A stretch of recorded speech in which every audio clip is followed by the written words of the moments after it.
Hey guys, it's Amber. Welcome back to my channel, or welcome if you're new here. If you are new, you should definitely subscribe. So today's video is a little bit different. Obviously, I'm in my bedroom, which I never film in here, and also I have no makeup on. This is my complete natural hair. I literally did not do anything to prepare for this video. I'm not sure what the title of this video is yet, but you will obviously know. But it does have something to do with Ariana and the big tragedy that happened in Manchester on Monday. And that's why I'm wearing this bun, because I'm going Ari style with her little buns. But anyway, I don't know. The terrorist attack, or that's what they're calling it now. Who knows, in the future they might have come to some different discovery about what the whole bombing was, but the whole attack after the Ariana Grande concert really hit home with me, and a lot of my friends and family might know why, but I've never spoke about this on YouTube. I mean, I posted about it on my Facebook back when it first happened, but I've never talked about it to anyone who wasn't like my friends or family.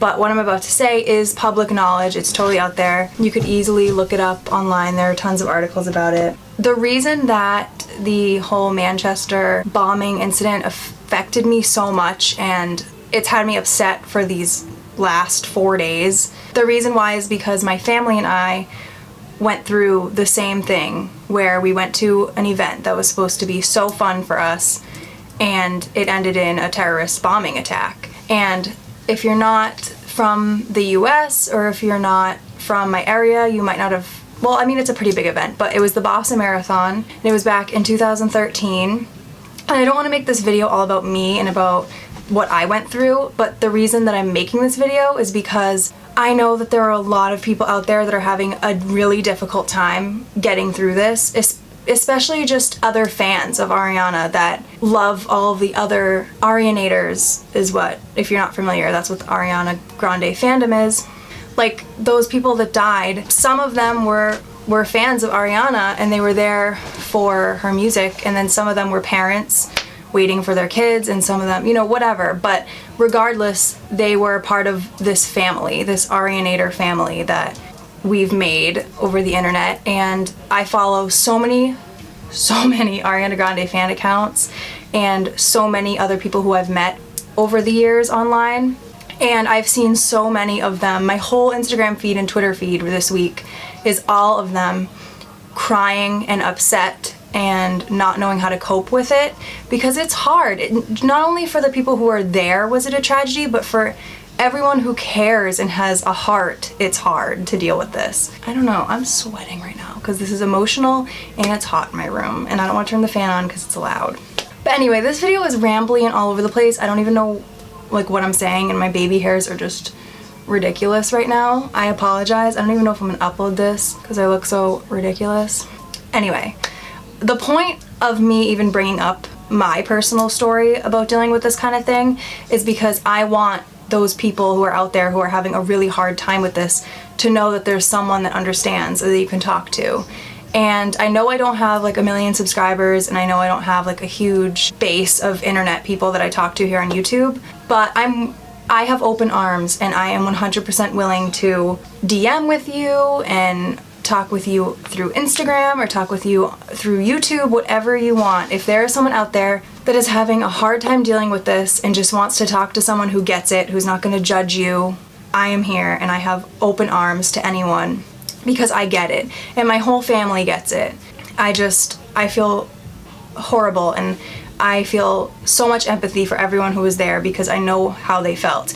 I know how scary it is to walk out of an event that you spent months, years waiting for, to then learn that some horrible tragedy happened, and you're separated from your family, and you don't know whether your family's alive, and your family doesn't know whether you're alive, and you can't call anyone because there's no cell service, or that was my case. They shut off all the cellular service because they thought that people might be setting off cell phone bombs.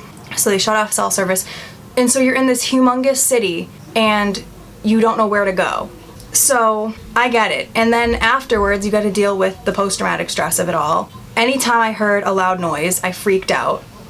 Internally, I would kind of be like, whoa, you know, Could that have, you never know. You second guess everything after a situation like that, and you don't know who to trust, and you don't know when your last moment's gonna be. You continuously think about dying, and I remember my sisters and I had nightmares for so long. It's really hard, and I just really, really, really want to let you know that if you are someone out there that is having a hard time dealing with this, or a hard time dealing with anything in general, some sort of terror that you faced that you just can't cope with because it's so hard. Freaking, you can email me if you want. I don't even care. I know how it feels to be sitting in your bed at night alone, crying because you can't help what just happened. I mean, of course, you can donate your time, your money. Oh my god, my neighbors are having a freaking party right now. This is totally ruining the mood. But I know that there's things you can do to help afterwards, like to help the aftermath. But in your head, you're thinking there's nothing I can do to bring back those people. You know what I mean? Like, you're thinking that you're helpless and that there's nothing that you can do. But all you can do is spread positivity and hope to change the future. Hope to get rid of people that are crazy like that. I know it's a long shot, but spreading positivity will go a long way. And hopefully we can all come together and take charge and not be afraid. I remember after the bombing happened at the Boston Marathon, my sisters were petrified to go back into the city. They wanted nothing to do with the city. My dad wanted nothing to do with any big event, period. Like, not even just in the city of Boston. He didn't want to go anywhere that had a large crowd. I was a little bit weary at first too, but there were so many things that I did in the city. I loved going to sporting events. There are tons of museums. There's so much to do. And yeah, I was really scared at first, but I didn't want to let some coward, or two cowards in the case of the bombing that happened for us, to ruin a beautiful city and things that I love doing. And another thing that I want to just say is, because I see a lot of stuff on Twitter I see people tweeting that they're so sad about it and that they can't sleep and that they are just so depressed, and people are like, you weren't even there, it doesn't affect you. But that's not the case at all, because even if you're not someone that was there and was physically hurt, your heart will still hurt and your heart will still ache for all of those people. If you have a soul at all, it's sad. And especially if you're someone who loves Ariana Grande so much, and to think about being in her place, she feels responsible for this because it happened at her event, and which is far from the truth. That is absolutely not true. It is not her fault at all.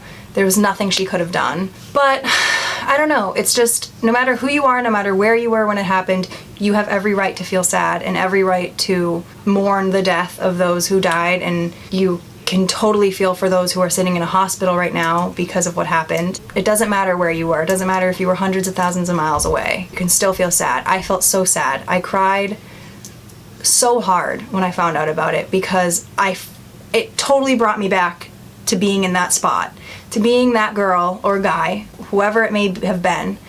But for me, that girl in that huge city, just looking around at my sisters and my grandmother and my aunt and my cousin and my uncle, and thinking, oh my god, I could have lost any of you.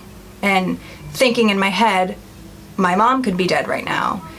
My dad could be dead right now. And my mom and dad thinking, oh my god, my children could be dead right now. Because when you're separated and a big tragedy happens, that's what you're left feeling, that your heart just drops and you don't know what's gonna happen next, and it's really, really scary. I don't know. I hope this video made sense. I just really kind of wanted to ramble and vent. That's kind of all it was. Like I said, I know I didn't tell much of the story of what happened to me with the whole terrorist bombing incident at the Boston Marathon, but you can look it up online. If you look up my name, Amber Greaves, or if you look up my mom's name, Tara Greaves, all of the articles will come up, because they did a lot of articles on my mom. I mean, it was a huge deal for her to be running the marathon anyway, because she has a disease called lupus, which, if you don't know, it's an autoimmune disease. It can be life-threatening.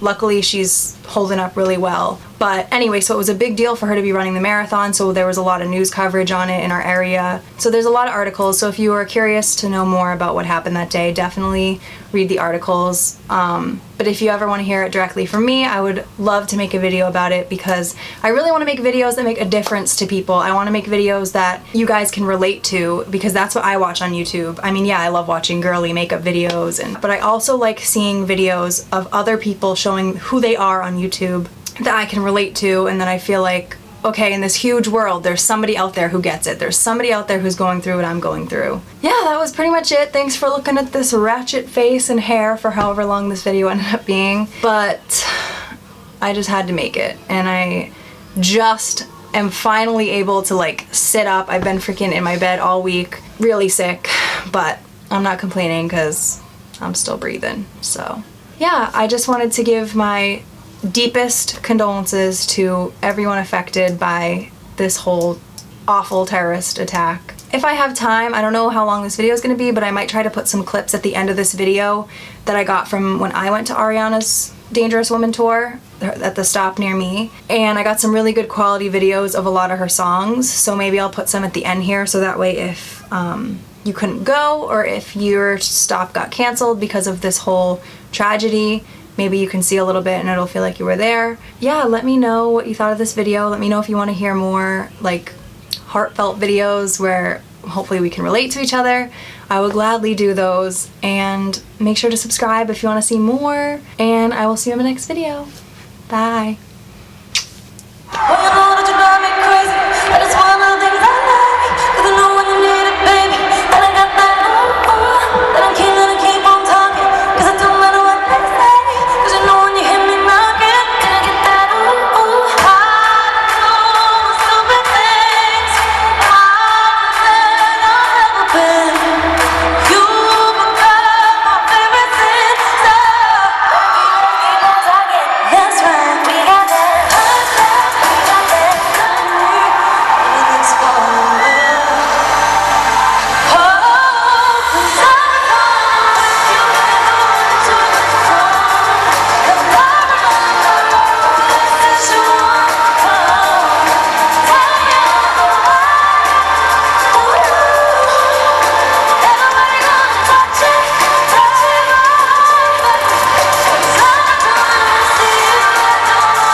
Cry.